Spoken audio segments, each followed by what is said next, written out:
O Johnny Carvalho, advogado, um amigo que sempre nos ajuda a entender, né, na prática o que isso significa. Estamos então já com o Dr. Johnny. Vamos lá, tá na tela com a gente. Vamos conversar então com o Johnny Carvalho, advogado, sobre essa questão, não é? Amigo Johnny Carvalho, prazer recebê-lo aqui no programa. Como vai, amigo? Tudo bom? Boa tarde, Eri. Boa tarde, Fabrito. Boa tarde. Abraço, irmão. Legal, obrigado por aceitar o convite para explicar pra gente que onda é essa aí de pedido de recuperação judicial. Trocando em miúdos, o que é que o Santa tá tentando fazer, doutor Johnny? Falcato pode falar, não? Não, deixa ele responder. Qual da truque, rapaz? Diga lá, amigo. Na verdade, o Santa Cruz está utilizando um dispositivo que foi trazido agora pela lei da SAF, que é a possibilidade da recuperação judicial. Está previsto no artigo 13 e 25 da lei do SAF. Anteriormente, alguns clubes já tinham buscado, através do judiciário, a recuperação extrajudicial, como foi o caso do Figueirense. E isso aí serve para o clube poder se reestruturar financeiramente e administrativamente. Perfeito. Então é um mecanismo, né, que os clubes... porque a primeira coisa que veio à mente, doutor Johnny, foi: será que isso vai atrapalhar o SAF? Mas muito pelo contrário, já é algo relacionado com o SAF, então. É assim? Exatamente. Isso é relacionado ao SAF. Porque o SAF não é só a transformação do clube em poder de empresa, mas também regularizar e principalmente reestruturar a parte financeira dos débitos dos clubes, né? Porque não adianta só entrar um investimento se você já tem um alto débito. Então não é simplesmente a questão de negociar o débito com as empresas, como por exemplo o Cruzeiro fez, né? Negociou com a empresa do Ronaldo, né? O débito nosso é tal, vocês assumem. No caso do Cruzeiro, foi feito também esse processo, não? Ou ele é opcional? Exatamente. Eri Santos, eu já quero trazer aqui uma notícia de última hora. Foi deferido o pedido do Santa Cruz. Isso. Agora, às 14 horas e 59 minutos.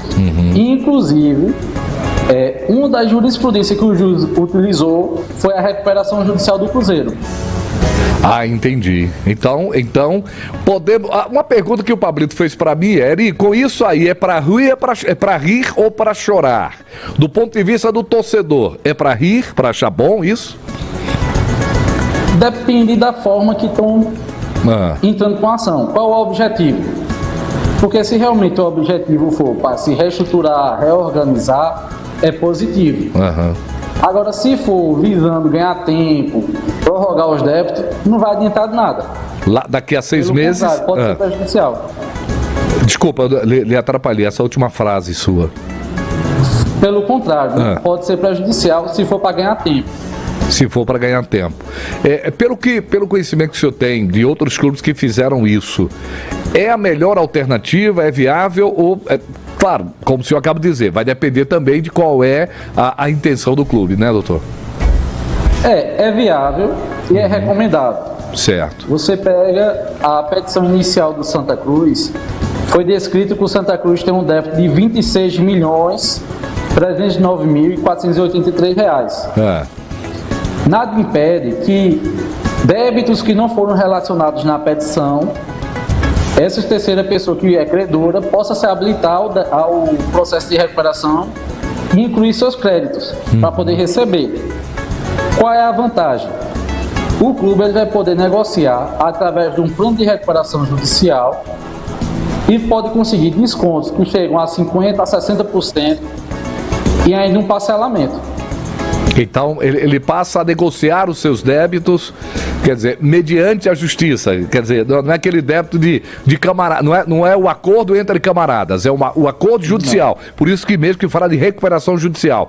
Tudo que está incluído passa então a ser negociado mediante a participação ou orientação da justiça, por assim dizer, trocando em miúdos. Isso mesmo, tudo vai através do judiciário.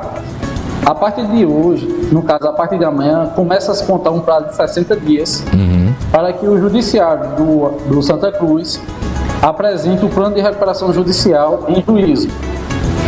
As pessoas que são credores do Santa Cruz, eles vão poder questionar esse plano judicial. Caso eles questionem, o juiz vai passar o plano judicial para uma assembleia entre os credores, onde vai se ter uma votação para ver se vai ser aprovado ou não. Também existe a possibilidade de ter uma modificação desse primeiro plano judicial apresentado. Essa é uma tendência para os clubes em situações parecidas com o Santa Cruz. O senhor diria que é recomendável hoje, no caso, pensando numa SAF, porque parece-me que a tendência é que os clubes realmente... Agora a gente tem o exemplo do Bahia, né, que está sendo negociado aí, e os investimentos que se fala para o Bahia são gigantescos. É o segundo maior investimento do grupo, do City, né, chamado Grupo City. É essa a tendência? Isso é recomendável? É assim que a gente está vivendo uma nova era no futebol brasileiro em relação aos clubes que estão quebrados? Sim, é uma tendência, porque nós temos muitos investidores estrangeiros que têm interesse em investir no Brasil, só que não tinha segurança jurídica para poder investir. Então, com a SAF, isso veio trazer uma segurança para esse investidor. Não ter o risco de perder o dinheiro que está sendo investido, ter algum meio judicial e o prejudicar. Então a tendência com a SAF é justamente isso. Eu costumo dizer que o Cruzeiro está sendo um bom exemplo. Agora com esse acesso, né, 7 rodadas. Agora, na sua opinião, doutor Carvalho, qual é a diferença entre o que está sendo administrado pelo Cruzeiro e o que a gente vê outros exemplos que ainda não decolaram, como o próprio Vasco da Gama, o time do Botafogo, que há pouco até um ouvinte aqui mandou uma comparação, olha, o Cruzeiro está fazendo certo, os outros clubes não estão fazendo, ou ainda é cedo para traçar esse paralelo?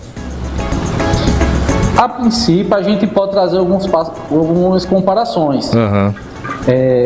Nem todo investidor que vai para o clube, ele vai com o mesmo objetivo do que vai para o clube B.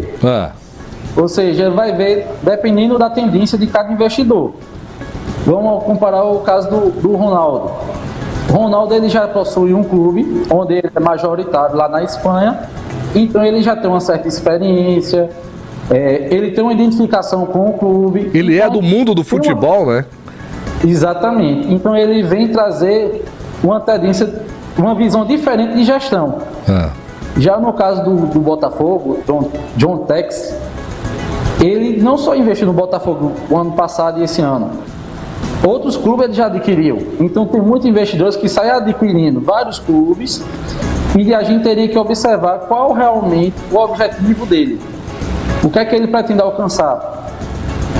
Pois não. E é possível se perceber isso, ou isso tem que ser mesmo na hora das negociações, né? Porque, por exemplo, o Bahia é um bom exemplo agora, o que vem acontecendo com o Bahia?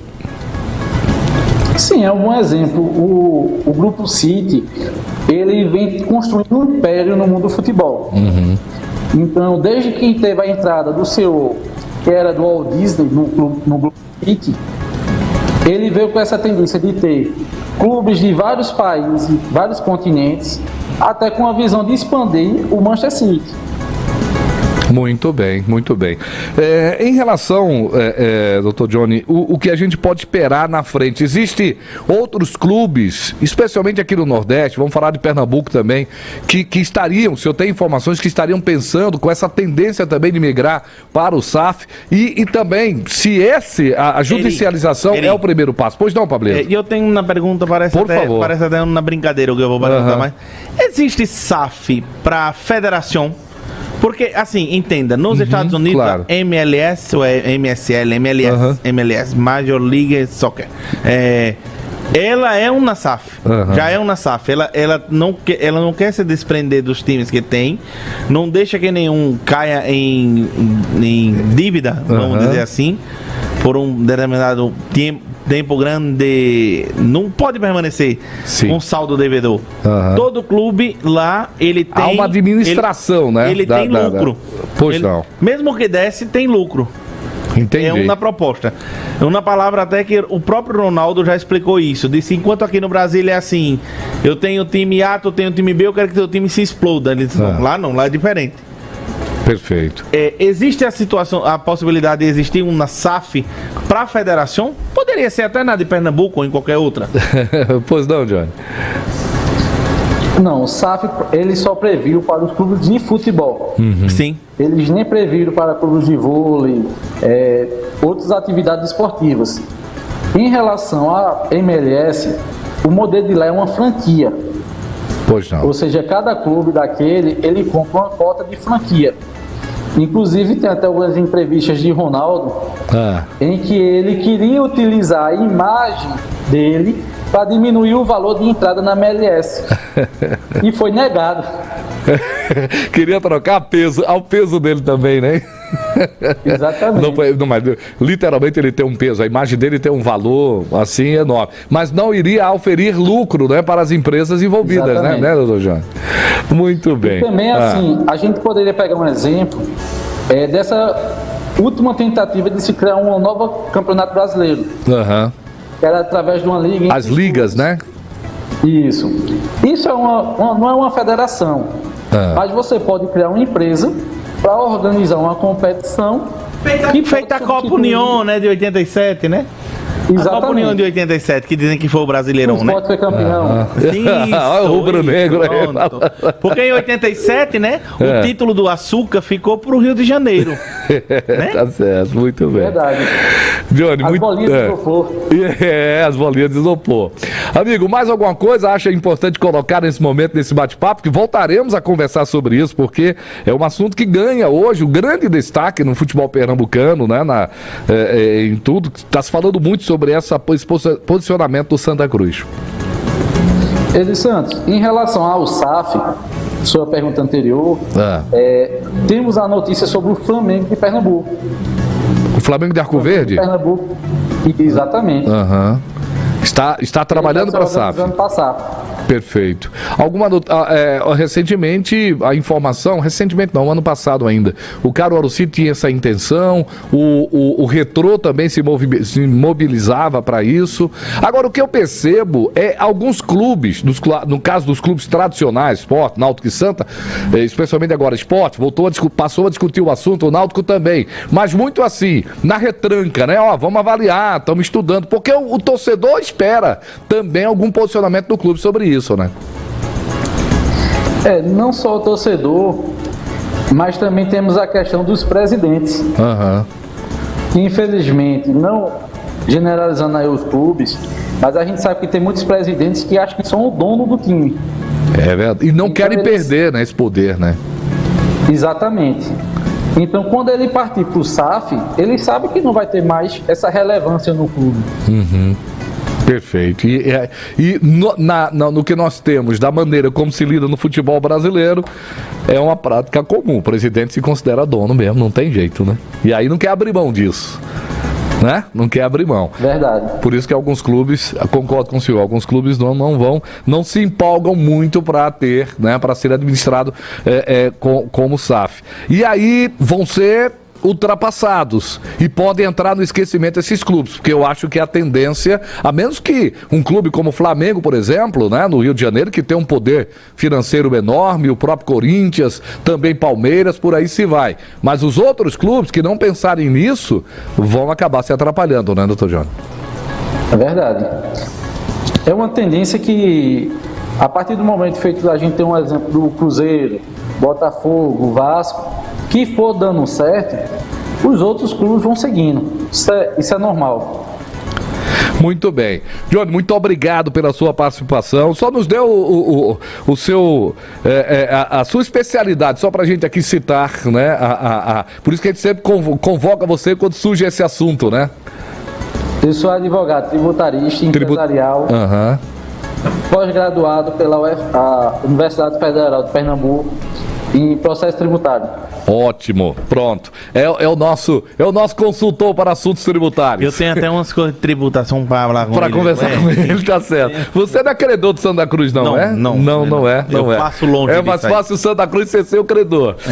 Johnny, obrigado, querido. Grande rubro-negro, né? Você é torcedor do esporte, né? Ou não? Abraço, amigo. Obrigado mais uma vez, viu, Johnny? Forte abraço. Eu que agradeço e estou à disposição. Pronto, aí.